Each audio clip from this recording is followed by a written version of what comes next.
The one Gujjars and Tongyas who the Uprooted book is based on are in the lower Uttarakhand Himalayas. Education didn't reach them, for instance. They formed their own schools. Till date, they don't have that land that was promised to them, has never been given. Does not feel that sense of belonging to the country. While you might have made the forests, the roads, all these infrastructure and have been manufactured by a very bad way of like pushing people out. You know, you've divided communities also.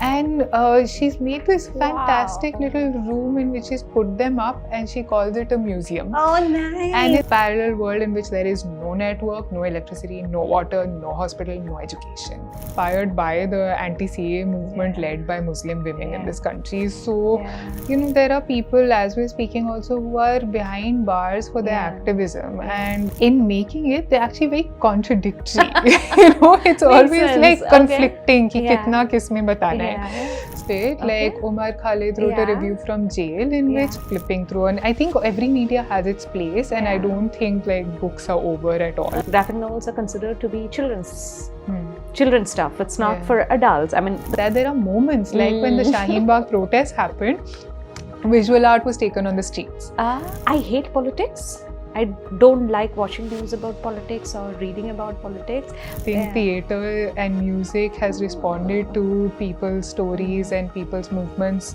a lot across the world.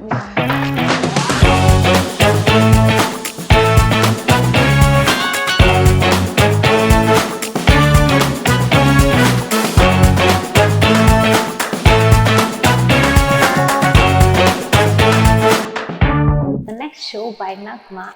Hi everybody, welcome back to another episode of the Next Show by Naghma. And today with me, I have a guest who I feel is going to give us a lot of insights into few topics that we don't really talk about. Something that feels urgent, very important, but at the same time, for reasons that I don't know how to explain, we really don't discuss. Ita Mehrotra, who is a visual artist, a graphic novelist, an activist, many things put in together in one single person. Ita, thank you so much for joining and being a guest at the Next Show, and it's such a pleasure having you.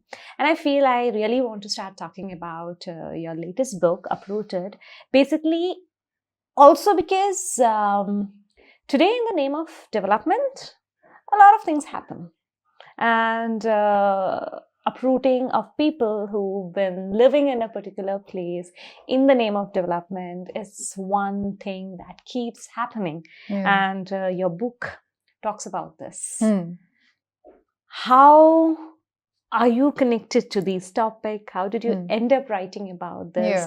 Can we just step on a little bit into the background of that? Sure. Yeah. So I felt like actually it was during lockdown when there was towards the end of lockdown, there was a lot of news coming out about forests being cut down, extractivism, mining increasing. And I kind of always feel like, what is it related to me? How are these things something I can know about more and be involved with groups and collectives who are fighting on the ground with communities who live within these regions? No? So for me, it meant like actually going in, being with people, talking to people, and being part of some of these collective struggles. The one Gujjars and Tongyas who the Uprooted book is based on are in the lower Uttarakhand Himalayas. And the one Gujjars are nomadic, semi-nomadic, pastoral buffalo herders. So they move with their buffaloes. Every year they go really high up in the Himalayas and then they come down and stay within the forests in the lower Uttarakhand region. They're also in Himachal and Jammu Kashmir. And they live in these homes that are built off mud, built really off the area that they live in, and they've coexisted with the forests and animals for many generations. And now, over the past 20 years, because of national parks coming up and saying, no, this area is for tigers, and then big highways being built to, these Char Dham like Kedarnath, Badrinath, and people have to go really fast as possible. Suddenly, it's meant that communities who have lived there and coexisted need to be shoved out and are made the encroacher. So, for communities like the one Gujjar, and this is happening like across the country, it's been happening for many years, but at the moment the bigger threat is that voices of communities just don't make it out often, and the struggles are quite isolated. So with the One Gujjars, that became something important to say, what are people saying and how are young people organizing their collective struggles today, And there are, even in lockdown when education didn't reach them, for instance, they formed their own schools. And so it isn't just about like, how is this vanishing as a life form? It's actually about how people are organizing, how people are sustaining a kind of practice of living. So it's been actually very, very revelationary for me, and a lot of learning along the way. And as an artist, it also meant that I'm making, posters, pamphlets with this All India organization of forest working people. It meant like putting out material for them when they need it. And slowly also growing a book from conversations. From scratch. And that's actually very interesting. I mean, which is why, honestly, I felt this conversation today is also very important. It's majorly because just how you yourself phrase right now, these communities who are now, for example, if you take the One Gujjars itself, they're considered to be encroachers. I mean, that's what normally they get stamped or they get labeled as. But then in reality, these were the people who were living there for so many years. They were living there so peacefully. They had their own communities built. They had their own systems built. They had their entire lifestyles planned around it. But when it came to development, when, like you said again, when we wanted to reach somewhere faster, or we needed more buildings, or we needed more amazing places somewhere in the forest where people could just go for the weekend and all of those things, a lot of things started changing.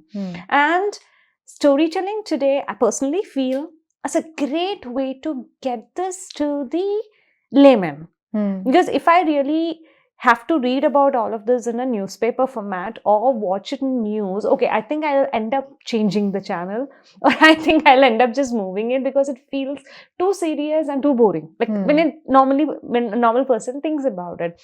But now when I was going through your book also, that entire part, it's not just the struggle, but there was also a lot of happiness that was initially there.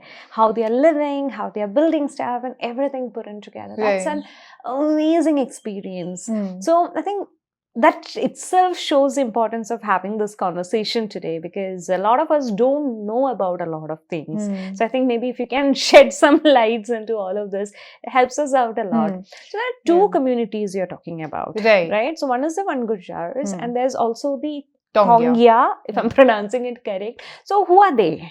So the Tongya farmers, they're actually plantation workers who were brought in by the British when the forests in this whole belt in Lower Uttarakhand were depleted to lay railway tracks, and during the World War their use of wood was like a lot. So these entire forest belt was depleted. And then they brought in really marginalized communities, Dalit workers, low caste Muslim workers, to settle with the promise of getting land in their name at the end of 5 years of working on a certain plantation. Now that land was never given, but workers came in, to plant and worked in very, very difficult conditions to create forests where forests had been cut down. So these Tongya villages are very interesting because they're very multicultural. There are workers of all sorts of, the Muslim workers, there are Dalit workers, and they're all living in the same area. And still, till date, they don't have that land that was promised to them, has never been given. So the land they're on actually is forest department land. And that's something that we really need to understand, is that the forest department, which was created by the British, continues to be one of those hugely, colonial legacy operators. It owns like 24% of India's land, on which you actually have all these communities who've safeguarded the forest living, but they don't have a claim to that land. So the forest department is always threatening, is always present, is always like, if these Tongya workers around their home plant some trees or try and do some agriculture, the forest department will come in and say, no, this doesn't belong to you. So it's a very difficult sort of relationship with state. So with the Tongya workers, this old grandmother was telling me the history of how she planted trees which are now forests that she can't use, and how difficult the conditions were. And they were allowed to, between the rows of trees, plant a little bit of food for themselves to eat, and that was it. And so the forest that you see, if you're going by train from Delhi to Dehradun, you see these lush trees, which are all plantation trees, a lot of it by Tongya workers. And they still don't have like a claim to land. So, hearing them for the first time, I really realized how much of this country does not feel that sense of belonging to the country. While you might have made the forest, the roads, all these infrastructure, which this very small percentage of English-speaking, city-oriented people enjoy. So it was a very, very shaking kind of experience to be with the Tongya farmers, because they're not also like an indigenous community that has that sort of history. There's actually, I mean, when I think about it, whenever I travel from Delhi to Dehradun, I've always felt, oh wow, good forest. I think that's all I thought about. I never thought anything more. But when you're telling about these, I'm like, okay, there are a lot of things that we don't even think about. So coming to that, when these people, where you're still telling that they're struggling, they don't get their land, they don't own things that is supposed to be theirs, or whatever is promised to them that never came their way. And you are talking about these struggles in your book also. But in a lot of ways, a lot of these things, every time they speak up, it's kind of considered as a political defiance. It's considered like that. How do they manage to survive? Because a lot of these people you're talking about, you're not right now talking about just outside the city or just where all the infrastructure is available. They are secluded. They are a little living in the little slightly interior places. How do they survive? I mean, that honestly, even though it is like really, really harsh conditions, I always come back with so much hope from being within these spaces, because like people have in this country just learned to persist, and there's a lot of like, of course, relying on each other and collective strength. So within the Tongya deras, the spaces where not the Tongya, the One Gujjar deras, they have formed a One Gujjar tribal Yuva Sangathan, and the youth are extremely capable as leaders. They know the law better than anybody I know. And then the Forest Rights Act, which came in 2006, is something that says, you can file a claim to be recognized as legal custodians and owners of that land. And that's something that they've been trying to, they've filed claims of community forest rights. It has like a way in which it isn't just individual ownership, but community ownership. And that you can also be recognized for your grazing rights of your cattle and using forest produce. So they are using these methods of legal struggle as well. They're also doing education work. They're also, as collectives, looking at what their identity means, redefining, not just saying, oh, no, let's not talk about this, but promoting their sense of identity, writing about it. They are young people also, becoming filmmakers, writing books and using social media as well. So it's actually very exciting to, I found friendships there. It isn't just about going and saying, okay, I make a book about you. It's also saying, what are we as collaborators? And they're also, they've gone through their education processes and they're thinking about what it means to do this in new ways. What does community today mean? Even if you're away from the forest, what does it mean to say you're a One Gujjar, and one literally is forest dwelling? So they are looking at all of these That's aspects as well. amazing. Oh, that's good to see. I mean, that's amazing. I mean, when you're talking about it, I can see the passion that you're holding towards it and the kind of respect that you're holding towards these people. So, on a very general note, I mean, I'm just trying to understand displacement today for people. I mean, it's not just uprooting. It can be that a lot of things, if they have to move out, culturally also, they end up losing on a lot of stuff. And like you said, people also go outside now. Thankfully, there's education. They have accessibility if they decide to just step out a bit. And thanks to network being available everywhere, there's online, there's internet, and people are able to travel as well. But do you think a lot of these displacements that happen, I'm not just particularly talking about the Van Gujjars or the situation in Himalayas right now, but everywhere, even in Kerala for that matter, because I come from Kerala and I understand the Adivasi communities in Palakkad and Wayanad and all of these very well. So do you think a lot of these displacements or uprooting, as we call it, also ends up erasing cultures?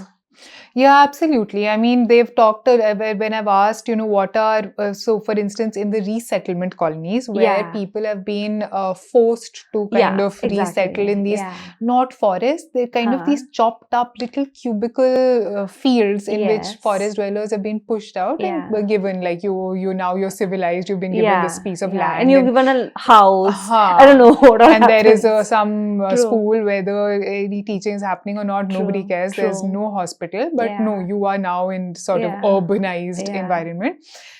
In that, when I asked, like, people are coming from such different areas, is there differences that crop up amongst you? They've said, actually, that's not so much of a difference. We collectivize here, but the difference that comes in is more between those who have not moved from the forest and those who resettle in these environments, because the lifestyle changes so much. So, for instance, marriages between somebody who's still forest dwelling and somebody who's moved to a resettlement is more difficult, because that forest dwelling means that women are, for instance, walking every day with the cattle, going up to collect fodder. I mean, young women just climbing up a tree, like, they were born doing this. Like, they're so strong, they're so confident, they're so good at just like climbing up, cutting branches, getting down, knowing which trees, you don't lop at a certain point, which trees you need to leave so that they regrow. All of this knowledge that's there. Wild fruits, it's not just the cattle while they're walking the forest, you also know which fruits to eat, all of these things. If the elephants are moving around, you still have to go through that like area in the core zone of what is tiger area and collect forest produce. So this, for somebody who's now been in a resettlement, is hard to go to. So these are also divisions that have come up. And have been manufactured by a very bad way of like pushing people out. You've divided communities also. So, and the other is, of course, of these practices, like there's a very beautiful beadwork, jewelry and textile work that the community would do. And women would do this work while migrating with the buffaloes. And these are packs of like hundreds of buffaloes that they would go up slowly to the higher regions in the summers, and women would be making all these craft things that they would use, like winter hats and sweaters and clothes for newborns. So all of that has slowly gone out of, once you're resettled, once there's a market around, that goes like with most other practices. But there's also very interesting ways in which young people are reclaiming that. So of saying, because at one level you don't have, people will change, everything changes. We also like grow out of various things that our grandmothers used to do. But it's very interesting when a young person says, no, I want to know my own like history and want to collect some of these things. So even in the book, one of the people that I got to know very well and who's a friend is Tina, who's one of the first trans people to come out and has been working with these craft forms. She collected some of these oldest like necklaces from grandmothers around And she's made this fantastic little room in which she's put them up, and she calls it a museum. Oh, nice. And it's That's in amazing. the community. Yeah. And she said that earlier she thought that it should be work that goes to museums in cities. Okay. And when she approached people, it was a rejection, or like they didn't know at all what she's talking about. Okay. And she decided that actually it should be in the space that they belong to and that they are in. And if anybody really wants to learn, you come here. That's nice. So it was quite a amazing way of even thinking where a museum should be and who should own it. So there are some of these practices of also reclaiming. There are ways in which history is being recorded. There are young people also talking to the older generation and saying, okay, if migration is going to, slowly come less and less, then can we record some of these stories? What were the plants and trees that were around?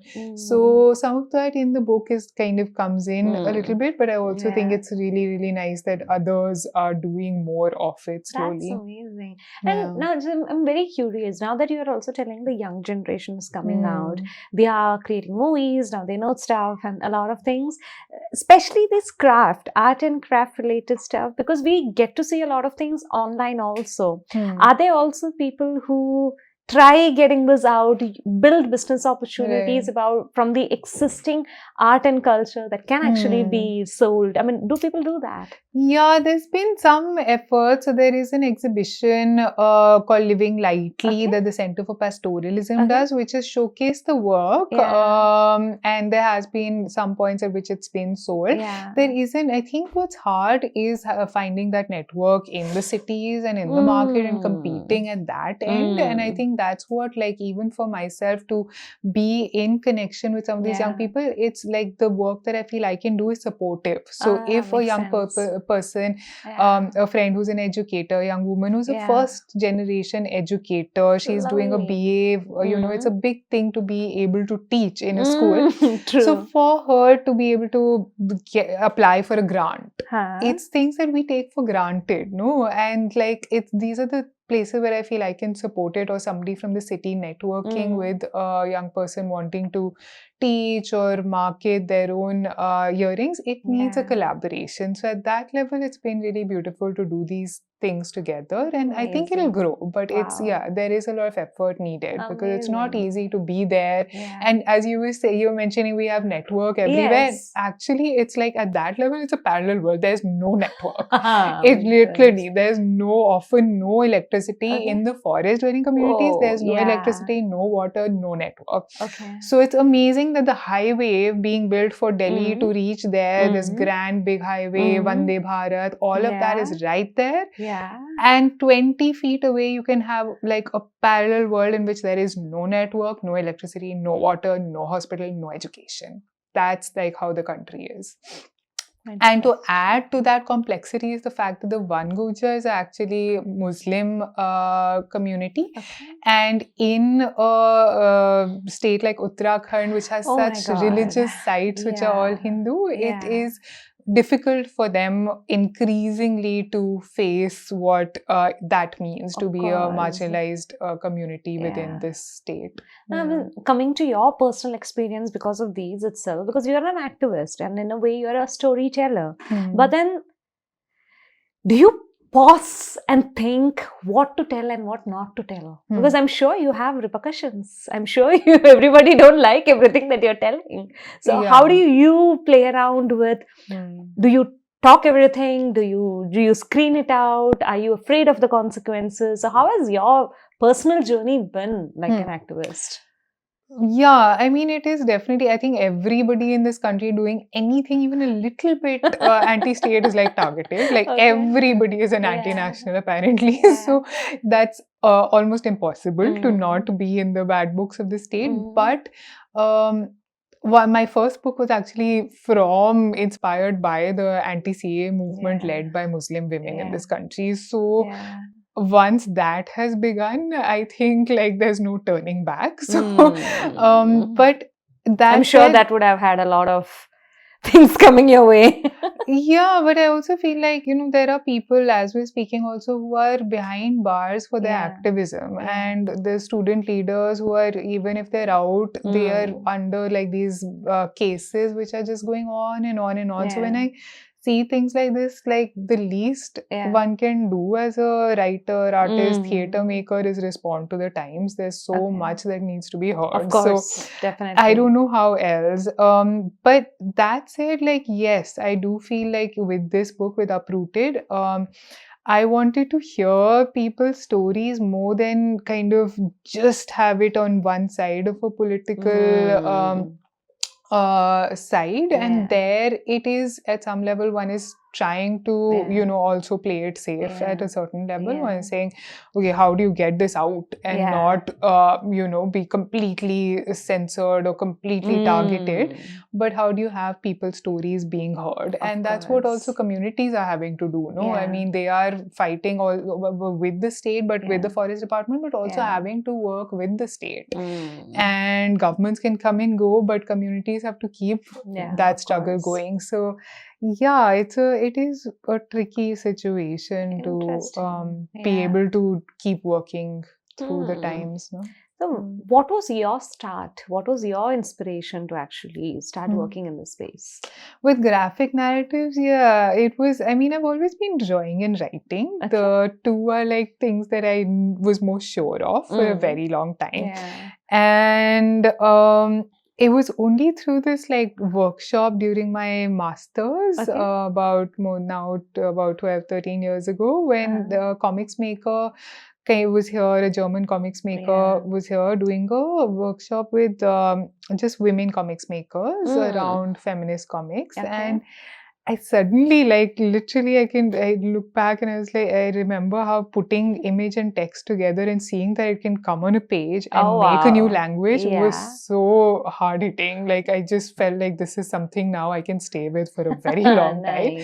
And thank God there's a way to bring it together, because if there wasn't, I don't know what I would have done. It would be maddening. So then, since then, it's been like a way to kind of keep working with how much is told through words, how much is this images build worlds. They kind of, like for me at least, it's like if you open a book up and there's a double spread of a landscape or a person's home, then you kind of feel like you're inserting yourself in it. And that's what even comics are like. They lead to all these things, cosplay, people becoming characters, because you really like get inside that frame. And words are different. They kind of like, you feel like they're telling you of something, you have to keep imagining that. So the relationship between images and words can be quite opposing and contradictory. So it's like you keep playing with how much to tell in which. And they kind of actually, even though it looks like in a graphic narrative, they're fitting very well. In making it, they're actually very contradictory. It's always like conflicting. Ki kitna kisme batana hai. So that kind of keeps you as a maker, because if you're going to be with a book, takes a while to make, right? Uprooted took over, like it was out over 4 years of like going to the forest, coming back, sitting with it. So a medium has to also be able to hold you. It has to be able to give you that magic and, enough to feel like it's still new in some ways. You're still learning it. And with comics and graphic narratives, I feel that like it grips me enough to keep giving me a vocabulary that's growing. And it's also felt to me like a lot of younger people, older people, like a cross section of the ages is taking to the form, which is both good and bad. I feel like people are maybe reading less, like so there's a silver lining for comics, like so, and also with language, though it's in English, it is something simple enough for a lot of like people who are represented in the book. My young friends from even the One Gujjar community have been able to follow and look at, like, everybody who is in the book had to see the book before it came out. That was one of my ethical parameters, is that you have to show the book to people who are in the book. That's great. It's the least, because it's their lives, it's their story, and I've been part of, they've got me to be able to be part of their lives for this much time and be able to be part of the organization. So showing it to them was very important. And they would come up with like what more could be in a frame, a certain kind of way of drawing. Okay. And all of that was really good. Like I was very grateful for that. No, so they were able to look at it in English and go over it with in the language, which would be much harder. Was it a full text book? Makes sense. Okay. Yeah, that way also I think it's interesting within the country to be able to perhaps reach where a academic book may not have gone. Okay, that makes sense. I think from an academic perspective, people may not read unless and until somebody is very deep into that. But a graphic novel may be able to allow it to reach more. But in general, how do you think graphic novels are like taken in India? I could ask you perhaps, but like, I mean, I hope they're taken very well. It's growing very well. But I mean, what I like with the books that I've made, I feel these two books, the reception, the way that engagement has happened with it has been very, very rewarding, because I also feel it's a way that people kind of get soaked in, but also add to what they think.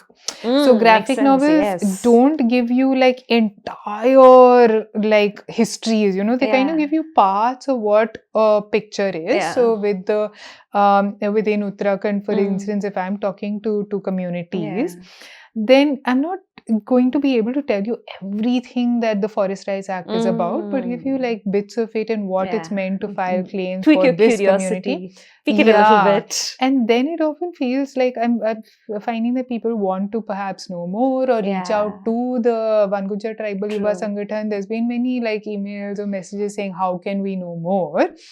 And I think that's rewarding because people need to activate their sense of agency, no? Like, I mean, one of the asks and ways that I want the books to work is that people for themselves start thinking. And, you know, with all the education and networks that people have within urban India, there's a very limited span of what people want to do with it, you know? So engage with like struggles that are happening, go for yourself.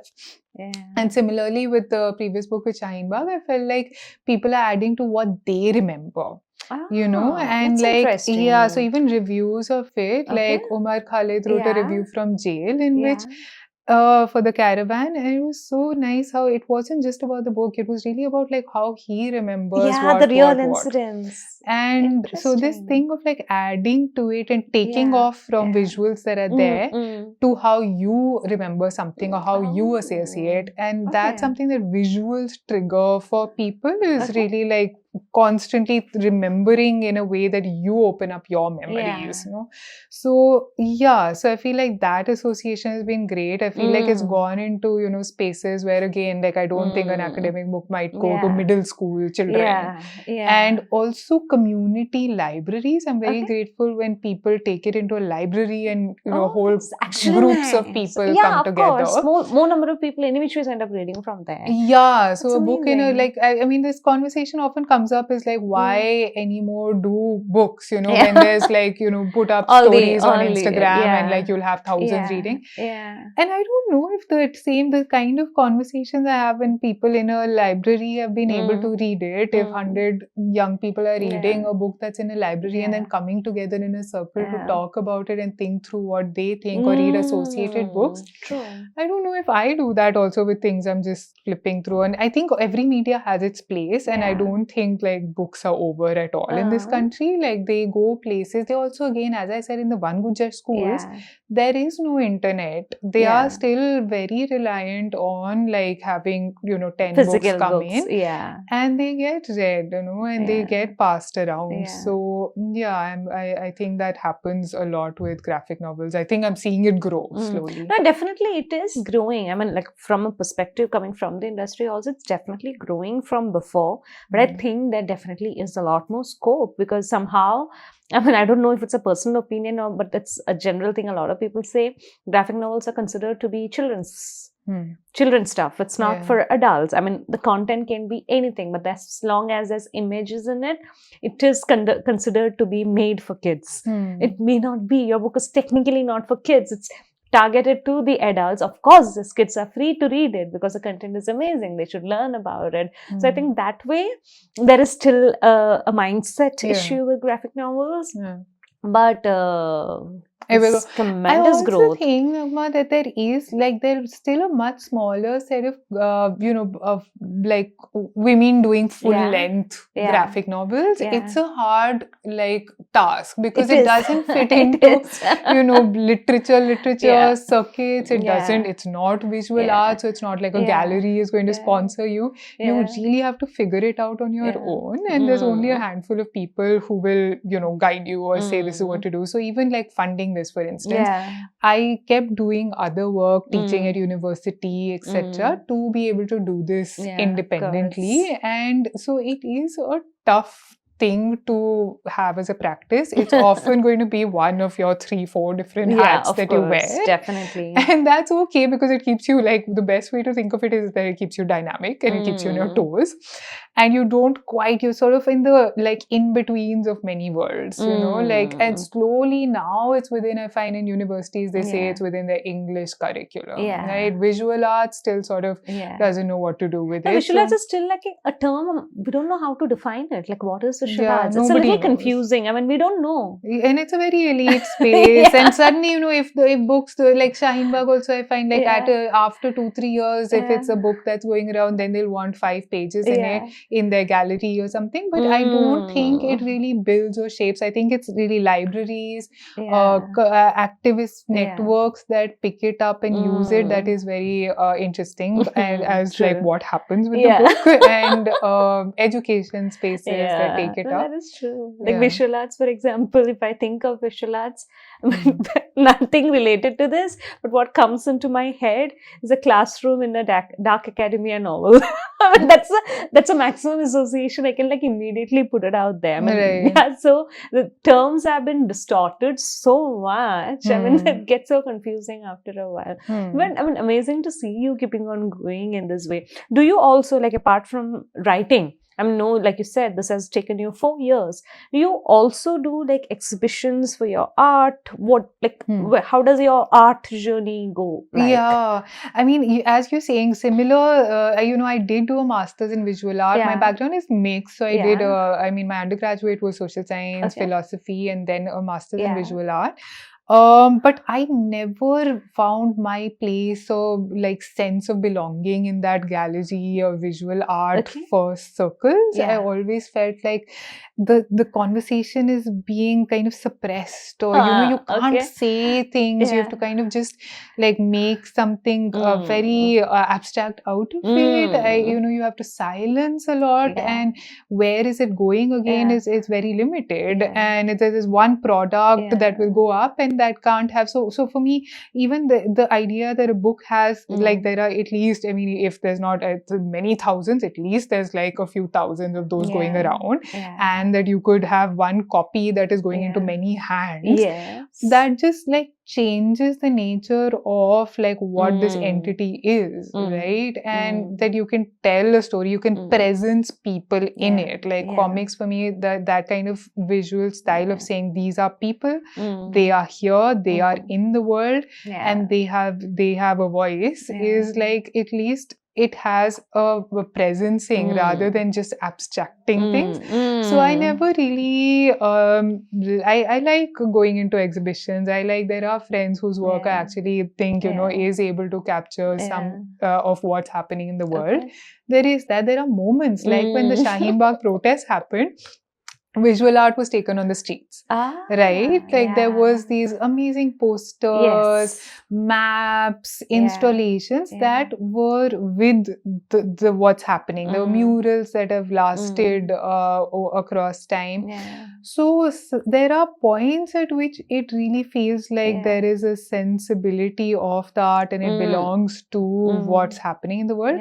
But a lot of the time it doesn't happen. When artists are supposed to kind of become one thing and produce the same work again and again. So it's been interesting for me to say, how does this work in a book? And it is, what's exciting in India is that it's still an evolving medium. It doesn't, there are many folk traditions which are amazing. Like I love looking at, the Pattachitras, the carvers, these from various parts of the country, visual storytelling. But the comics grammar Yeah. that does borrow a lot from the Western traditions of comics, modern comics making, especially this graphic journalism like Joe Sacco's work on Palestine, Of Art course. Spiegelman's on Yes. Maus, there's Marian Satrapi. Yeah. All of these books are books we are learning from. We are And learning here- from Mao's books. For example, that's the biggest example how graphic novels started picking up. That's the Yeah. most sold, I think, graphic book in the country right now. So those are still fairly new here, and Yeah. so this graphic journalism can become what we make of it, Yeah. and that becomes very exciting, especially like feminist graphic narratives. Mm. And that also I find like a lot of young people are wanting to learn how to do this. Exactly. So Yeah. a lot of zine workshops, and I get Yeah. called in to do like a True. one day, like how do you True. work with formats, and it is interesting It because is I think very there's a lot of interesting. information that young people Yeah. have, Yeah. but how do you process this and put your opinion, yourself in as a storyteller? True. It's an accessible medium to pick up. Yeah. You don't need a lot of tech. You Yeah. don't need to have like, you can do small comics in like a few days. Yeah. So that's exciting to feel like young people, when I teach at university, it is I bring it in and they do it. They build a politics to it, and it forces you to also say, I mean, I say you can't just like bring information, put yourself as a character within the story. Yeah. And see what it means to build a relationship with what you're talking about. Yeah. And similarly with Uprooted, even if it's communities which are Yeah. not, my community, it really meant for me to ask, where am I in this story? Thank you so much, Ita, for sharing all of this. I mean, it's been amazing listening to you, because I think I respect graphics a lot in a way that my biggest example is that I come from Kerala. I hate politics. I don't like watching news about politics or reading about politics, but you still need information. So in Kerala, in our newspapers, on the back page, there is a small strip that comes out which has its hardcore political news. That's the only place I look out to, and that's the only place I consume. And it has everything. All the updates that you need about elections, or what's going on, or who's coming next, or who said what. It used to be in those small strips that used to be there. And I've grown up reading that, and that's the only piece I read, because somehow at certain places, I always felt graphic novels are a little too visual for me, and I want my imagination to work, and I don't have like the pictures. But later, somewhere down the line, I personally realized it's a different journey with graphic novels. Now I actually enjoy reading anything in the graphic content, majorly considering earlier, while I thought, why do I need pictures? I'd rather take the trouble and imagine, and that's why I thought I was reading. But then it took a little while for me to actually understand this is a different form of storytelling, and it's more immersive when you can see the strips, the dialogues and the pictures together, and it's a different experience altogether. It took me a while to understand that, and like I said, there's a lot more scope in India for graphic novels, but it's still, I think it's a very nascent stage currently here, because we know from the amount of people who read or buy books at our bookstores, it's still at a very nascent stage. So there's a huge thing coming out, and there's a lot more scope for you. I know I shouldn't have asked what next. It just feels like to be a very philosophical question. But again, from a storytelling point of view, you've chosen to stick to your art, your graphics, your novels, or your graphic strips, or however you wanted to choose. And you chose that. Had it not been for this, how would you have communicated whatever you have to tell right now? Because it's not just the art that helped, right? It's your mindset also.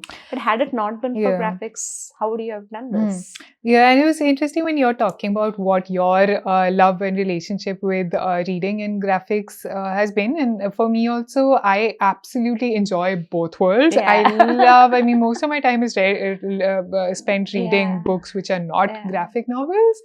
And because there's also many more of those coming out from India, I love reading books by women authors within the country, contemporary. There's so much coming out, which is just amazing. History, feminist writing.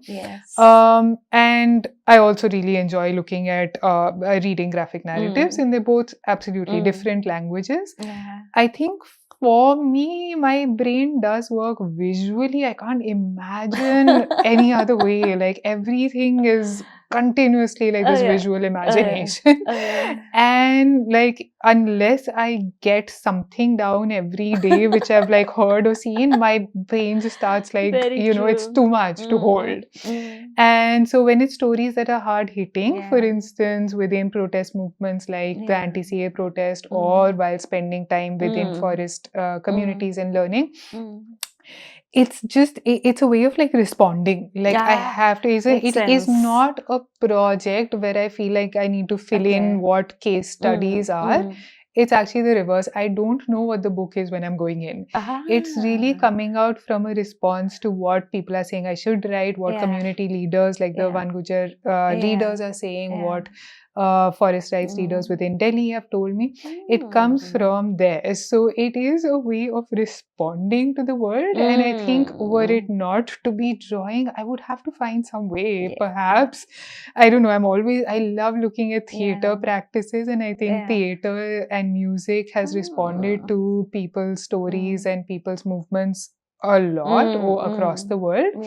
And I always imagine being, a theatre person, but that's not my practice. It is drawing, it is writing, and that will stay. I think I will keep with it for as far as I can see. It's just, it has to come through when I'm hearing people that are telling stories and realities that I don't see also in mainstream media. Then it becomes even more the point of my work, I have to get that down there. That makes sense. But anyway, ways, I mean, there's no skill you can't learn. So theatre, who knows? Maybe someday it could still happen. But anyhow, it was an amazing conversation today. I mean, like I said at the beginning itself, it was an important conversation to have, because a lot of these things we don't talk about. Like, I come from a family who's been with afforestation programs. My dad works with an NGO. These are things that I grew up seeing, experiencing, like how you said, plant forest. I myself were involved in certain mountains which were barren lands turning into forests. I planted those trees, and today, 25 years later, when you're looking at it, it's a full-fledged mountain, like green. It's a forest right now, and everything has changed in that ecosystem thanks to the plants being there. And so it's great personally for me having this conversation. And I also always feel, thanks to my dad and the NGO exposure, I'm a little bit more, I think, sensitive or concentrate around these topics. Not that I do anything about it, but at least somewhere my awareness plays around. But a lot of people are not. And I think important conversations like this, and where you are bringing out these important things in very consumable way for a layman, that's important today. I think that's hats off to you and what you're trying to do. Wishing you all the very best. Anything that you want to give out as a message, maybe targeted at the youth today, that you want to just share? I mean, I think it's important to kind of look and learn from voices that may not be the mainstream voices represented again and again. Look for stories and ways of connecting with NGOs, movements on ground, and stories that are being told, which are perhaps not always flashed on the main page and headlines. Look for those and learn from those. And thank you so much for having me. It's been really nice. I'm so glad to have had you. So that's amazing. But thank you so much for the message as well.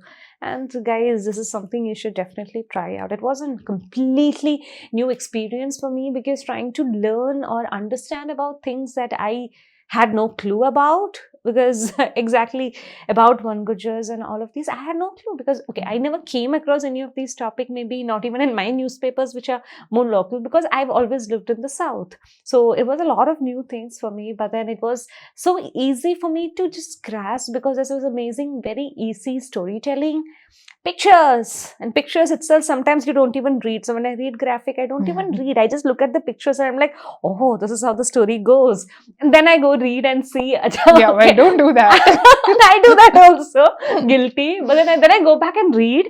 Initially, it's like that curiosity of, can I try and figure the story out just from the pictures. That's very nice. With graphic novels, I often find people are going back and forth. Yeah, I do that. I belong to that category. I enjoy that also. So I do 2-3 pages and then I'm like, okay, now I'm confused. Where did I reach? Then I go back and I read. I'm like, oh, what I thought was correct, because the story, what is written actually gives you that. So it was a very important conversation today, and thank you so much for being here. To all the listeners, thank you so much for having been part of this important conversation. You can always get in to know more about her work. She has a website. Get in touch with Ita directly on her social media, or get in touch with us, and we'll get you people to meet. So, wishing you all the best, Ita, in this journey, because it's something very important that you're doing. And from the bottom of my heart, wishing you all the very best in your next books also. Maybe it may not take 4 years, but however long it takes, I hope you continue building these stories. And thank you so much once again for being here. It's been so fun. It's been a great, fun conversation to have. Thank you. Also, if anyone's interested to look up the One Gujjar Tribal Yuva Sangathan and, look up more about the communities themselves. Yeah. As I said, just go explore. There's a lot of things to explore in this world. Let's figure more things out. But until then, we'll come back with more stories for you, and see you again soon. Thank you for today. The next show by Naghma.